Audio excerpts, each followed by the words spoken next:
2022 is going to be a great year for gaming.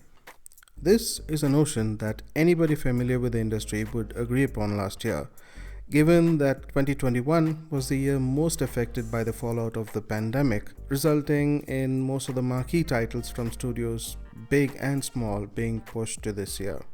And while so far we've seen a mix of things like the lukewarm reception towards Rainbow Six Extraction and well-received re-releases like God of War on PC, the good stuff is just around the corner.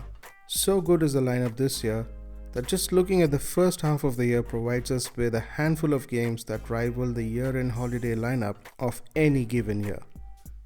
So, without further ado, and in no particular order, let's look at some of the most anticipated games from the first half of this year.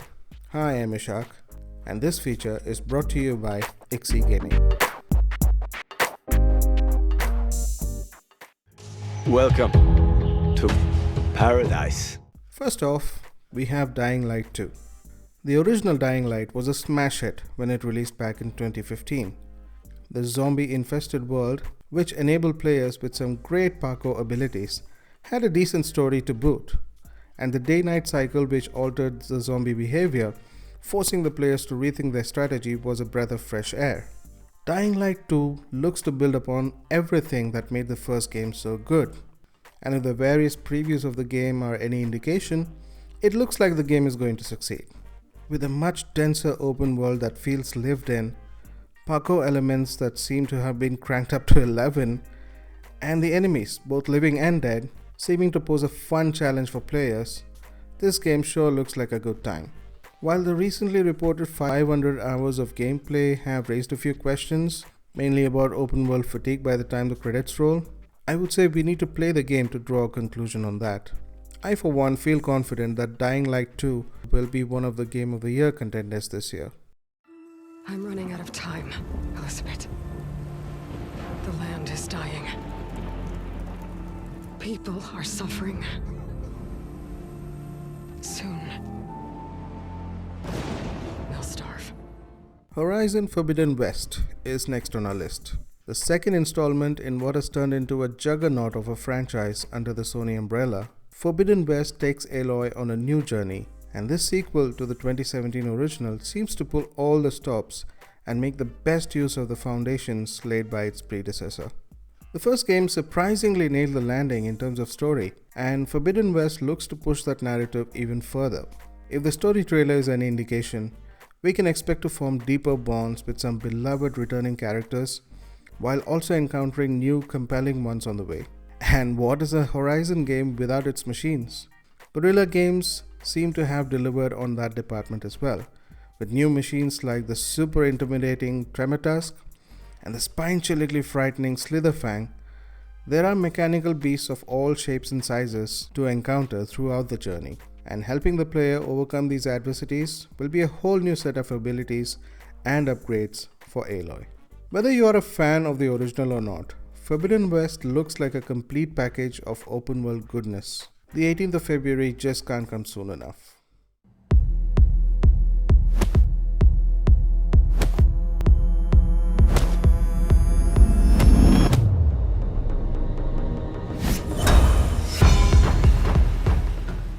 Up next, we have Sifu. If someone told me a year ago that a beat-em-up will feature in an anticipated games list, I would have laughed it off.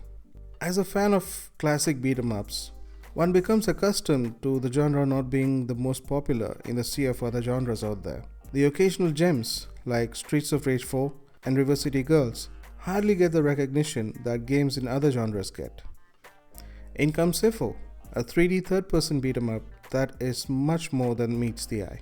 The game features hand-to-hand combat with emphasis on well-timed parries that feels as tactile as it looks cool.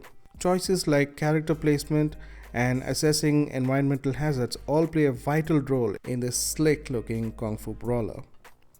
What sets it apart though is the roguelike elements, where upon death, the player respawns, now older, with his attacks even more powerful than before, but with lesser health.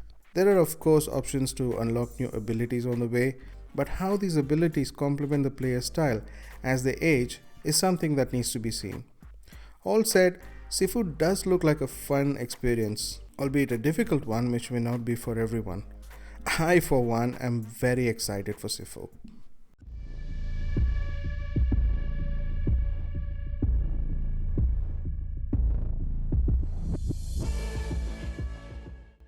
Up next on the list is Gran Turismo 7.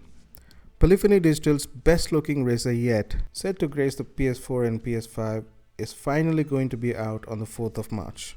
Releasing almost 9 years since the last numbered entry in the franchise, Gran Turismo 7 looks to be a premier driving simulator experience that makes the most of the PS5's horsepower. Racing games are usually a great demonstration of a new console's capabilities, and the latest entry in the series certainly looks the part. With ray-traced reflections, hyper-realistic lighting and shadows, and over 400 painstakingly realized real-world cars, one look at the game in action and jaws usually drop on the floor. The Forza series may have gained popularity over time, but Gran Turismo is still the OG driving simulator that caters to the hardcore simulation fans. Here's hoping that Gran Turismo 7 builds on the series' legacy. And we don't have to wait much longer to find out. It's up to you to save Tokyo.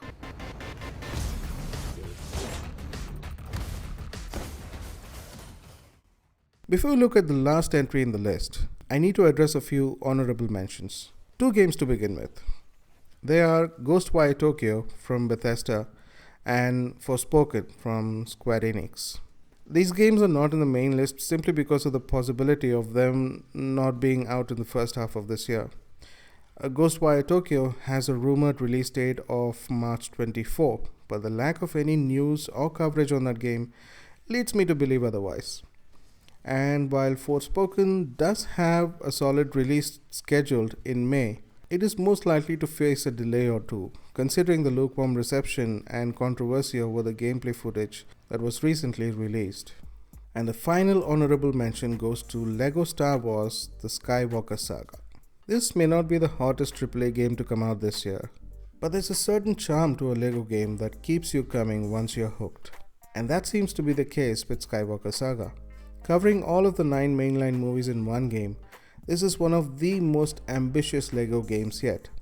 And that itself is worth the price of admission. I still have fond memories of LEGO Star Wars: The Force Awakens. It was a fun old school game that kept rewarding the player in a time when every game was a multiplayer focused microtransaction backed moneymaker.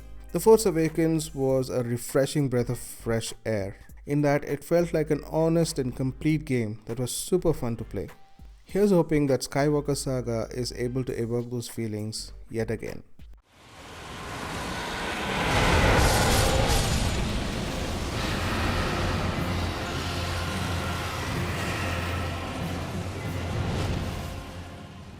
And with that, we come to what is probably the most anticipated game in years, arguably since Cyberpunk 2077.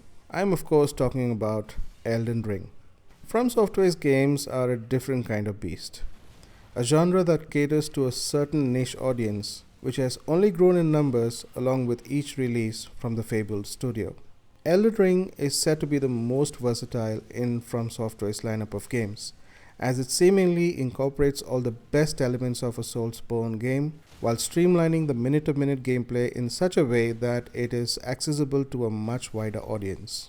Elden Ring looks to be the most polished From Software game yet, with the essence of the genre still intact, so you can come across the "you died" screen just as often as other Souls games. With the game's lore given extra life by George R.R. Martin himself, this may finally be a Souls game where the plot makes as much sense as the level of fun being had while playing the game. February 2022 just got a whole lot more interesting with Elden Ring. So that is our list for the first half of 2022. The year only gets crazier on the latter half, but that's a topic for another day. What is your favorite game set to come out this year? Was there any game in your list that is missing here? Let us know in the comments, and we shall discuss these and more in future episodes. Until then, I'm Ishak, and this feature was brought to you by IXI Gaming. Take care, stay safe, and keep gaming.